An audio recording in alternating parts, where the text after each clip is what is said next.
He really freaking did it. Coming into tonight's matchup against the Blackhawks, Ovechkin was just 2 goals shy of tying Wayne Gretzky's all-time goals record. And while we saw him get that done in what was an insane night in DC, a hat trick would have broken it. And yet, with the net empty, he wanted absolutely nothing to do with it. I tell Carps right away, I don't want to do it. With Gretzky being in the building, let's take a quick look at the numbers. Ovechkin had scored 892 goals in 1,485 career games, while Gretzky in his career had 894 in 1,487 games, meaning Ovi had the chance to pass Gretzky's record and do so in less games. The caveat being, of course, that Gretzky didn't score in his last 8 games played. He actually scored his 894th goal in his 1,479th game. So again, a hattie tonight not only meant he would pass Gretzky in goals, but it also meant he could do it in 1 less game played. And he scored a hat trick against Chicago back in December of 2022 to reach what was 800 career goals. So again, with Gretzky and the commissioner in the building, could he do it again? Well, riding a 3-goal game streak, it was almost inevitable he'd score at least 1, and he did just that, 352 into the first. Sliding back, finds open space, Strome finds him, he goes post, night, and in for his 40th of the year, extending his record to 14 of them now, the most in NHL history at 39 years old, meaning he's also behind just Gordie Howe for the most goals at 39 or older. And the Caps were flying. There was such an energy in the building. They nearly scored here and then again, but going the other way, Slaggert side of the net would find Bertuzzi, and the Blackhawks, with 6 to go, would square this thing up. But that gets us to the second, where right out of the gate, more to Nazar, and he fires high glove to score, beating Lindgren for his 8th, and the Blackhawks would actually take the lead early in the second. And while Nazar was humming out there, the Hawks as a whole were getting great chances. The Capitals would now start waking back up, getting real close. Then McMichael moves, shot, squeaks through, and there it is. Ferravari finishing this one off as we had ourselves a tied hockey game once again. Well, for all of 10 seconds, that was a great save, nullified by another goal. Lindgren keeps the initial shot out, but Kurashev with his 7th would make it 3-2. Now from here, Ovi was shooting absolutely everything, getting close but wide several times, and while that would about do it for the middle frame, headed to the third and final period, this is where he's been truly dangerous all year. And sure enough, Patrick Maroon catching Van Riemsdyk would get called for tripping, and the stage was set. They go to work, Strome on net, and they score. Ovi was in the vicinity, but Connor Murphy says, not on my watch. I'd rather score on myself, robbing him of his 41st. So instead, going the other way, it's Bertuzzi getting absolutely robbed by Charlie Lindgren as he flashes the leather. Wow. But right after that, Bedard holding Leonard meant a power play where it's Mangiapane for Ovi, and there it is. 894. The entire team came flying out, and this one from his office, I mean right from the dot, he scores to tie the great one, and he does it in game number 1486. But this was just such an incredible moment. He goes to greet his son, sends one up for his dad, beautiful, kisses to the family. I mean, the entire arena was standing, just chills. And it meant he's now just 1 goal shy of breaking Gretzky's record in less games played. Carbery asked him if he wanted to be out there for the empty net, which of course he's been saying he didn't want that. Regardless though, there was still time on the clock anyway, and oh my,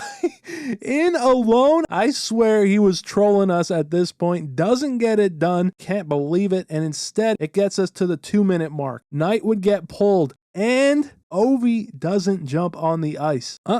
Not happening. Didn't even try to get out there. And I've seen people say, okay, they iced the puck so he couldn't, which is what happened right after, but he had plenty of time to be out there. You think if he wanted to be out there, he wouldn't have been? Well, I digress, because instead we saw Ryan Leonard breaking free, and he would get his first. Great stuff. Number 884 and number 1 on the same night. His dad was fired up, but I was fired up because it meant Ovi was now back out there again. And while just going a bit wide here, Strome to Ovi, and no, just getting a piece of it is Knight. I mean, so close, but he got non-stop chances now. It's another save as the crowd started booing Knight. I thought that was hilarious as he was shooting everything. Wayno couldn't help but smile, but eventually time would expire, meaning that while the record is officially tied, he could still pass Gretz in the same amount of games played. Insane. But yeah, the Blackhawks would of course show a ton of class at the end, lined up to congratulate him in what was just, what a night in DC. I'm a Pens fan, but how can you not love this? I'm sure everyone knows to be tuning in on Sunday, so I'll see you there. Thanks for watching. I appreciate it very much.